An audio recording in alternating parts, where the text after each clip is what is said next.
lấy dương chôn viên này mà xin này về khôi đại cảnh nhỉ, khôi đại cảnh nhỉ cái cảnh mà bên nơi kẹng chẳng đang thà về màu bị mù là hay đấy việc nông nắng về miền sơ hay năng chật tôi về mùi thà đang thà về khôiอย่างไม่จะแล้วยืนดอกมือตรงออกเนี่ย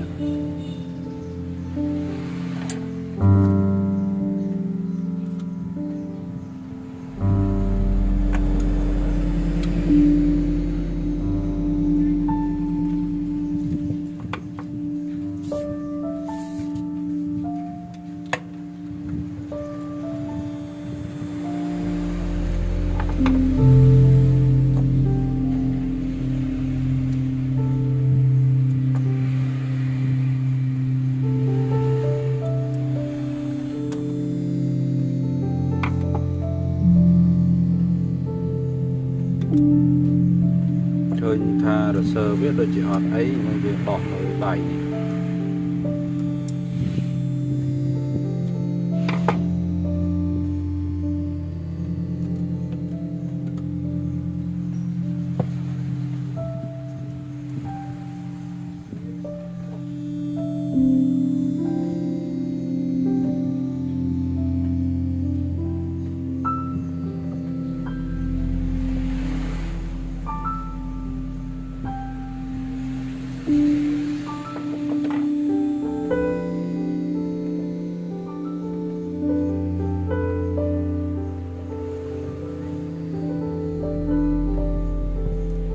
này việc bạ rồi sơ này việc bạ rồi sơ này chỉ pi con nè đấy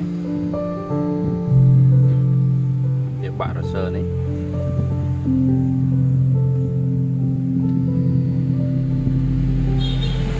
chờ nó dương thư rồi sơ nó là vinh làm bấy đạn đồ về vinh từ xa việc bạ rồi sơ nó cả này và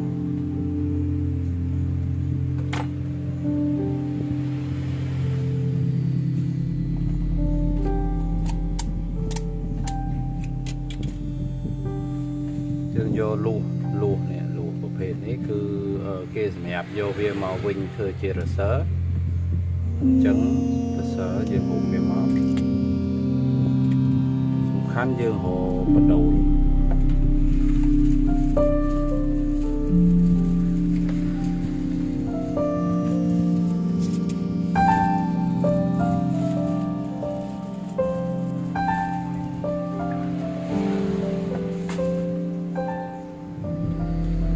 วอกไปซาเนี่ยนี่ยังอาโยนมาคือจะประตูบานเนี่ยลองตัววิ่งนี้ฉันยังจับเบียมา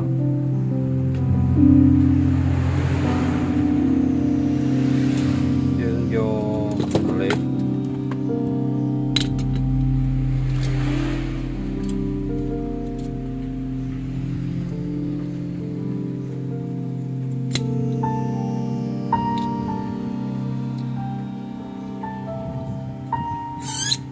bà thấy dương hùng bia mà hùng về anh tí nữa này nè cái hùng chân mà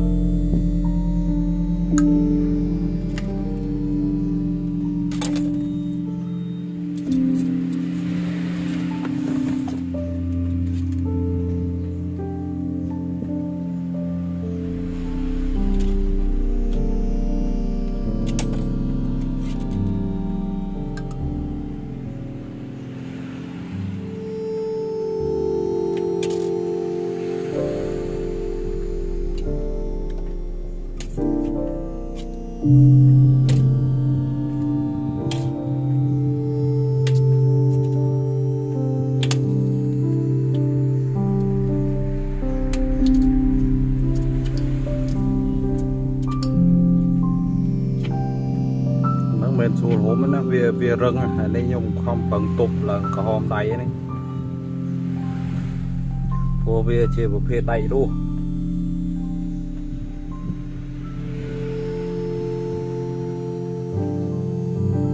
đây kia thì mẹ thưa là sớ lấy như một phần năng bà này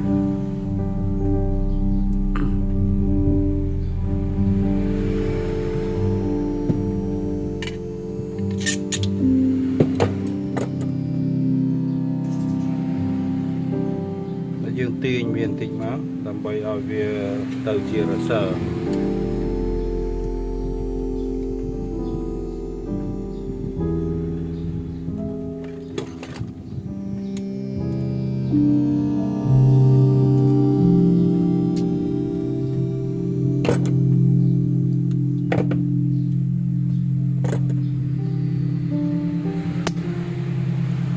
đường chụp bài ở khang một liên tích là của khang nó về tôi là bay ở về chùa hộ tôi một chỗ về miền tràn về này về miền tràn về muối là bay tục cô là sơ dương có màu về phòng mà khang khổ thì đường chụp bài về tôi tích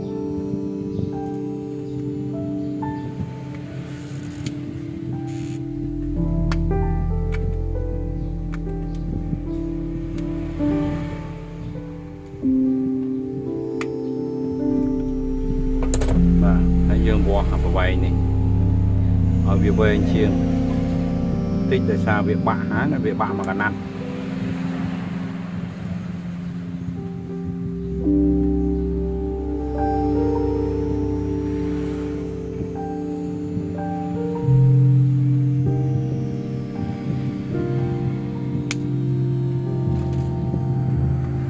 dương chụp bài một là tôi được cái này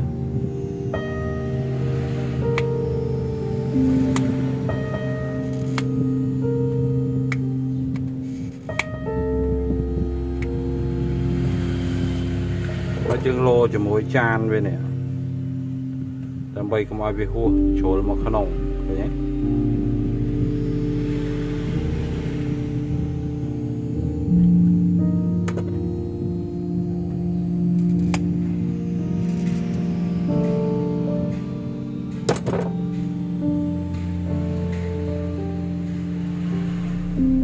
và dương đạn chân hết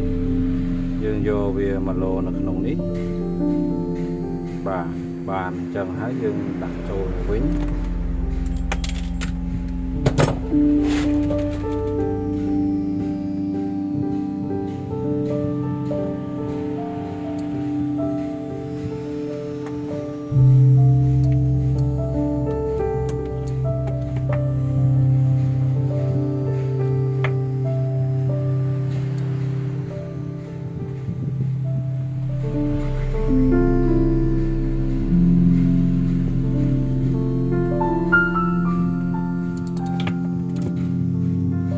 trong chúng ta tam khối các bạn để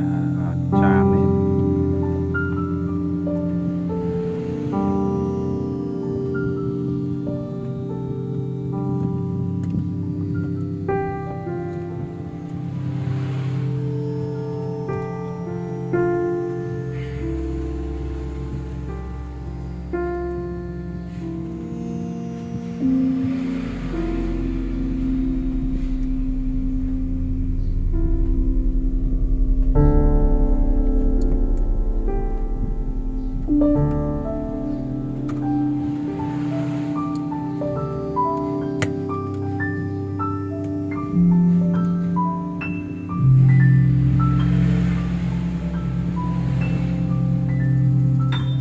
nó tục việc là việc plot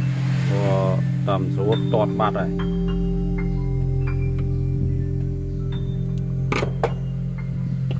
và những tục về chẳng hái những cả về sản mới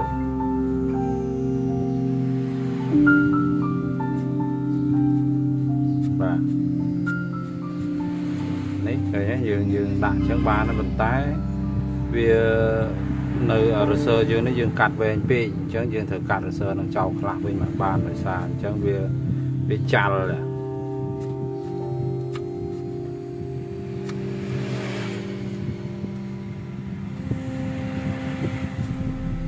chà rồi chẳng việc sơ tọt bàn là oi chẳng dương cắt ở sơ nó trâu tịnh mình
យើងកាច់សាកមើលទៀតនេះនេះកម្លាំងវាខ្លាំងល្អដោយសារ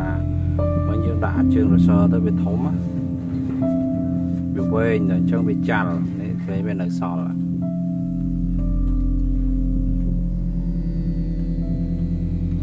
្ចឹងការជួសជុលរឿងនេះបានហើយអញ្ចឹងយើងរៀបអានេះចូលទៅវិញ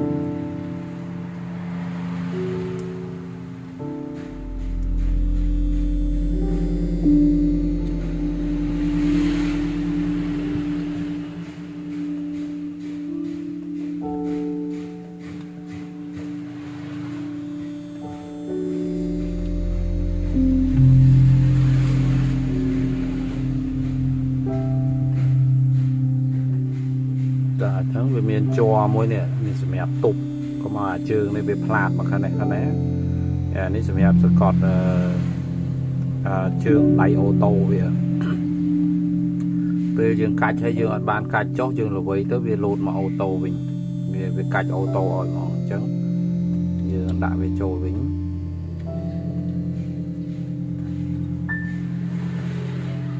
យើងចាប់ខ្ចៅធម្មតា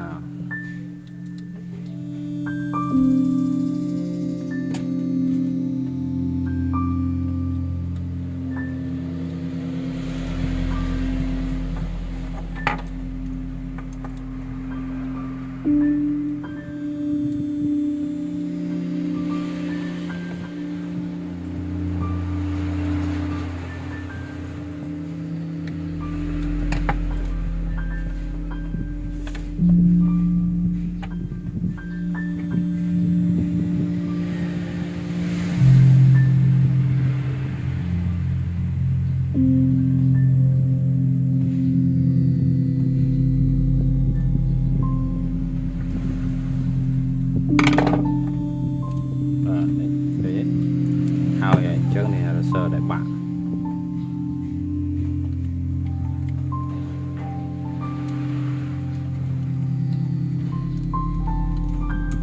bà bây giờ mà giờ cạch gì đó này đấy bây giờ lật về chọp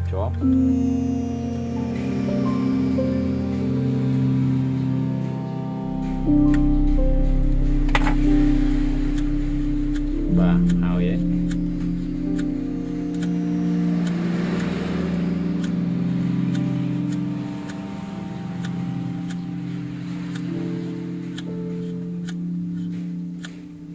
côn chớn thì em ca tam đàn theo sana video bọc nhom tăng thì đào thầu nó chọc xong họ côn